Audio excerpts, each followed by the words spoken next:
West Indies గడ్డపై T20 ప్రపంచ cup 2024 trophy గెలిచిన భారత్ జట్టుకు 125 కోట్ల నగదు బహుమతిని బీసీసీఐ ప్రకటించిన సంగతి తెలిసిందే. ఇందుకు సంబంధించిన చెక్కును గత జూన్ 4న వాంఖడే స్టేడియంలో జరిగిన విజయోత్సవ కార్యక్రమంలో టీమిండియాకు బీసీసీఐ అందజేసింది.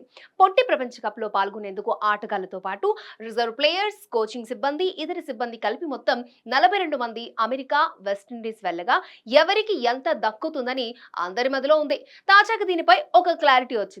భారత్ జట్టులోని 15 మంది ఆటగాళ్లకు ఒక్కొక్కరికి 5 కోట్లు దక్కనుందట. టీ20 ప్రపంచ కప్ లో ఒక్కో మ్యాచ్ కూడా ఆడని ప్లేయర్స్ కూడా 5 కోట్లు అందుకుంటారు. ప్రపంచ కప్ లో ఆడని సంజు శాంసన్, యుజ్వేంద్ర చాహల్, యశస్వి జైస్వాల్ కూడా 5 కోట్లు దక్కనున్నాయి. హెడ్ కోచ్ రాహుల్ ద్రవిడ్ కు 5 కోట్లు ఇవ్వనున్నారు.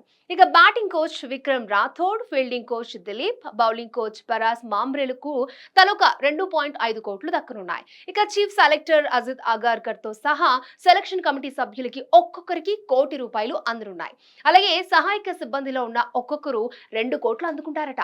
సహాయక సిబ్బందిలో ముగ్గురు ఫిజియోథెరపిస్టులు, ముగ్గురు త్రోడౌన్ స్పెషలిస్టులు, ఇద్దరు మసాజర్లు, స్ట్రెంగ్త్ అండ్ కండిషన్ కోచ్లు ఉన్నారు. ఇక టీ20 ప్రపంచ కప్ కు రిజర్వ్ ఆటగాళ్లుగా ఎంపికైన ఒక్కొక్కరు ₹1 కోటి అందుకోనున్నారు. అయితే రింకు సింగ్, శుభ్మన్ గిల్, ఆవేష్ ఖాన్, ఖలీల్ అహ్మద్లు రిజర్వ్ ప్లేయర్స్ గా వెళ్లిన విషయం తెలిసిందే.